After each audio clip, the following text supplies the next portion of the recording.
Hi friends, welcome to my channel way of life. आज का जो मेरा टॉपिक है वो ये है कि पीढ़ी दर पीढ़ी चल रही प्रथाओं पर आप भी विश्वास करते हैं? क्या हमें इन प्रथाओं को मानना चाहिए या नहीं मानना चाहिए? जानिए इसके पीछे का एक सच। अगर वीडियो पसंद आए तो ज़्यादा से ज़्यादा लोगों को शेयर करें ताकि इस इंफॉर्मेटिव वीडियो का लोग लाभ ले सकें। तो चलिए स्टार्ट करते हैं। हमारे भारत देश में, हमारे भारतीय परिवार में हम बहुत सारी प्रथाओं को मानते हैं और डरते हैं कि अगर हम इसे नहीं मानेंगे तो हमारे साथ कुछ बुरा हो जाएगा। जैसे इस दिन ये नहीं करना चाहिए, रात में नाखून नहीं काटना चाहिए, ये नहीं खाना चाहिए, या फिर इस दिन इस समय ये काम नहीं करना चाहिए। और भी बहुत सारी ऐसी चीज़ें होती हैं जिससे हम प्रभावित होते हैं और इसकी वजह से कभी कभी हमारे घर में लड़ाई झगड़े तक हो जाते हैं, क्योंकि कोई कुछ मानता है तो कोई कुछ मानता है। सही तर्क किसी के पास नहीं होता, लेकिन बस वो एक दूसरे का देख करके मानते हैं।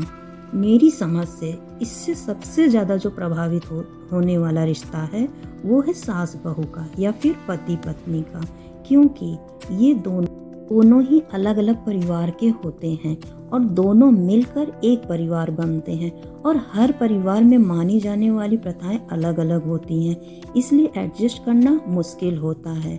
अगर समझौता कर ले एक दूसरे की प्रथाओं को मानने का या एक दूसरे की जो प्रथाएं हैं उसको स्वीकार कर ले तब तो ठीक है, वरना अगर विरोध किया तो घर में कलह के अलावा कुछ नहीं होने वाला है। झगड़े लड़ाई तो फिर होने ही हैं और ये प्रथाएं तो अनगिनत हैं। कोई कुछ मानता है तो कोई कुछ मानता है, और अगर एक आदमी सारी प्रथाएं मानने लगे, सारी एक दूसरे के प्रथाओं को समझने लगे, अपनाने लगे, तो ना तो कोई समय बचेगा और ना ही कोई दिन किसी काम को करने के लिए। इसलिए कुछ भी मानने से पहले आप अपना दिमाग जरूर लगाएं। इन्हीं सारी बातों को क्लियर करने के लिए मैं ये वीडियो बना रही हूँ। इसे मैं आपको एक मोटिवेशनल स्टोरी के द्वारा समझाऊंगी कि ये प्रथाएं कैसे बनती हैं और कैसे पीढ़ी दर पीढ़ी चलती हैं। आइए देखते हैं। एक बार एक एक्सपेरिमेंट हुआ जिसमें 5 बंदर लिए गए और इन 5 बंदरों को एक पिंजरे में बंद कर दिया गया।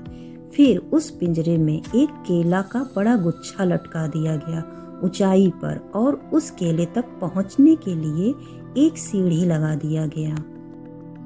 जब वो बंदर आपस में खेल रहे थे तो उसमें से एक बंदर की नज़र उस केले पर पड़ी और वो जैसे ही केले लेने के लिए सीढ़ी पर गया वैसे ही ठंडे पानी की बारिश होने लगी। तब बंदर तुरंत ही सीढ़ी से उतर गया तो बारिश बंद हो गई। जब बारिश बंद हो गई तो बंदर ने फिर से ट्राई किया केला लेने की, तो फिर बारिश होने लगी। फिर वापस उतर गया और फिर बारिश बंद हो गई। इसी तरह एक एक करके सभी ने कोशिश किया और वही परिणाम पाया। जैसे ही सीढ़ी पर चढ़ते वैसे ही बारिश होने लगती और जैसे ही उतर जाते बारिश बंद हो जाती। थोड़ी देर बाद जब एक बंदर से नहीं रहा गया तो उसने फिर से कोशिश की तो बारिश स्टार्ट हो गई। तो बाकी बंदरों ने उसे खूब पीटा और इस तरह से सारे बंदर ये समझ चुके थे कि ये केला हमें नहीं लेना है, नहीं तो बारिश होगी। इसके बाद उस पिंजरे में से एक बंदर हटा दिया गया और उसकी जगह एक नया बंदर डाल दिया गया।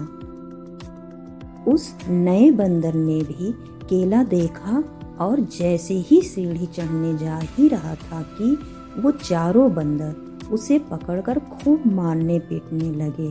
तो वो नया बंदर समझ गया कि केला लेना मना है और उसने बिना कुछ पूछे ही मार खाने की डर से खुद को समझा लिया कि हमें ये नहीं लेना है। इसी तरह एक और पुराने बंदर को हटा नया बंदर पिंजरे में डाल दिया गया और जब उसने भी कोशिश की तो उसे भी मारा पीटा गया। से वो भी प्रयास करना छोड़ दिया। इस तरह एक एक करके सारे पुराने बंदरों को हटाकर जिनको कि पता था कि केला लेने पर ठंडे पानी की बारिश होती है, उसकी जगह सारे नए बंदर आ गए और इन बंदरों को तो पता भी नहीं था कि केला लेने पर क्या होता है। वो बस मान लिए कि केला लेना मना है बिना कारण जाने। कहने का मतलब ये है कि वो तो बंदर हैं, एक जानवर हैं, बोल नहीं सकते, पूछ नहीं सकते, कोई सवाल नहीं कर सकते, बस मान लिए कि केला नहीं लेना है। लेकिन हम तो इंसान हैं, हम तो बोल सकते हैं, तर्क कर सकते हैं, सवाल कर सकते हैं, लेकिन हम नहीं करते हैं, बस मानते चले जाते हैं। कथाएं जो भी बनती थी उसके पीछे उस समय एक कारण होता था। आज चाहे वो कारण नहीं भी होता है, क्योंकि समय के साथ कारण खत्म भी हो जाता है, लेकिन हम उन प्रथाओं को मानते चले जाते हैं और इसकी वजह से हम बहुत कुछ अपना खोते हैं और अपनी आज की लाइफ डिस्टर्ब करते हैं। खुद भी परेशान होते हैं और दूसरों को भी परेशान करते हैं। इसलिए कुछ भी मानने से पहले उसके पीछे के कारण को जरूर जानें और अपना तर्क लगाएं। उसके बाद ही किसी चीज को मानें और जानने का कोशिश करें कि जिन कारणों से ये प्रथा बनी थी, क्या वो कारण आज भी है। आई होप आज के वीडियो में मैं जो समझाना चाहती थी वो आप समझ गए होंगे। आज के लिए बस इतना ही। मिलते हैं नेक्स्ट वीडियो में कुछ ऐसे ही टॉपिक के साथ जो देगी आपके लाइफ को एक वे, मेरे चैनल वे ऑफ लाइफ के थ्रू। Thank you.